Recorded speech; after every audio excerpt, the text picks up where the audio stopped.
Have you ever wondered how AI can help spark creative ideas?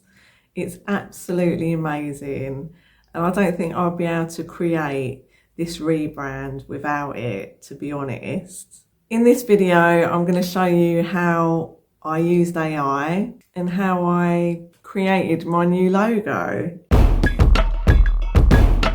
First step is to open ChatGPT, and on the left hand side go to explore GPTs. So this will bring you to the tab where you can search for absolutely anything that can help you in your creative life. But for this instance, I'm looking for the logo creator, so I'll just click on there. For example, this was my first image that I created. I'll just put, can you create me an image for Wild Phoenix Muse? And then it asked me to answer some questions. First of all, the extreme version, which is this image. And then I went for the most basic version, which this was my favourite.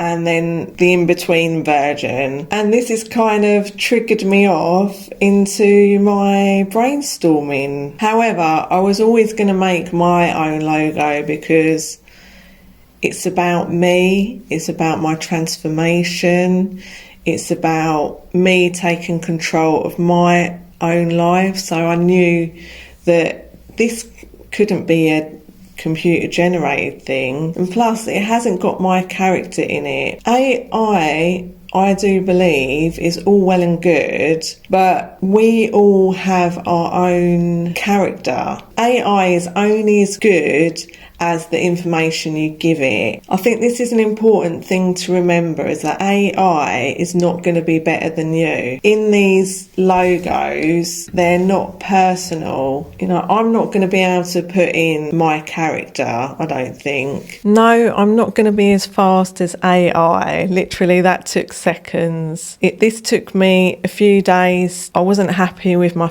first sketches, and then I had to leave it a few days and then go back to it, and this is my final design that I was really happy with. And once I got these colours, then I was able to work on the final piece.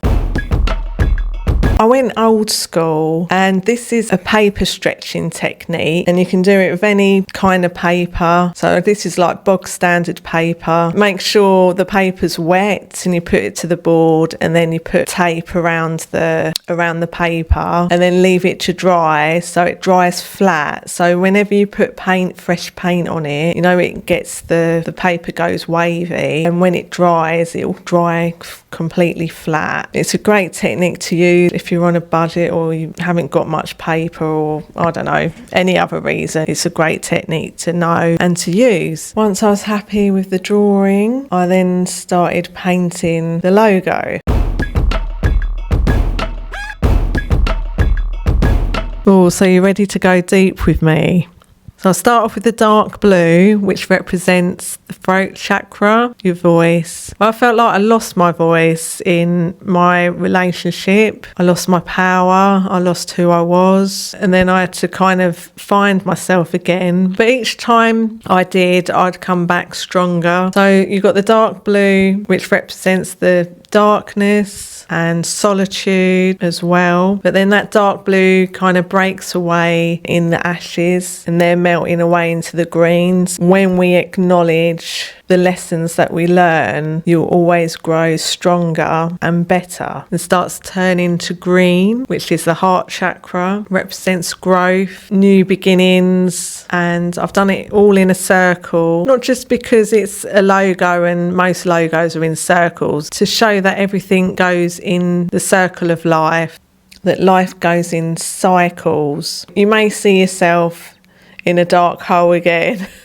but each time you do, you'll rise higher than before. These episodes go in spirals, and if I could speak to my younger self, I would advise, don't be scared of taking chances and getting hurt or taking that risk, because if we do get hurt, know that we can rise again and we'll learn a lot from that. So on the art side of the colours. Well, for the Phoenix, I'm using yellow, orange and red. Therefore, the background is dark blue and going into green, but that will also make the colours pop. So it looks like the Phoenix is flying high, it's breaking free. So it's breaking free from the cycles, flying high. I'm using orange, which is based on the sacral chakra, represents creativity, to be sensual. The yellow that I've used in the middle is your inner wisdom, your intuition. Now, in my life, I've not listened to my intuition, and it's probably one of my regrets. But like I say, everything's a learning. So I now know to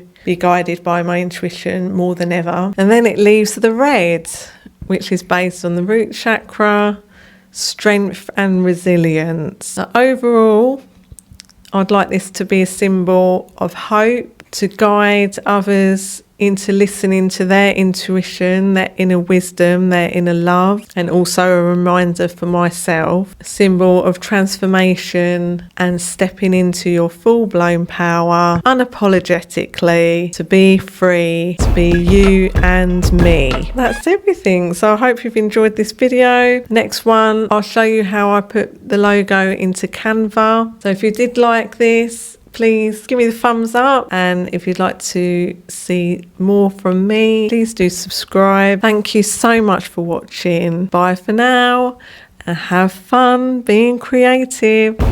Thank you. Mwah.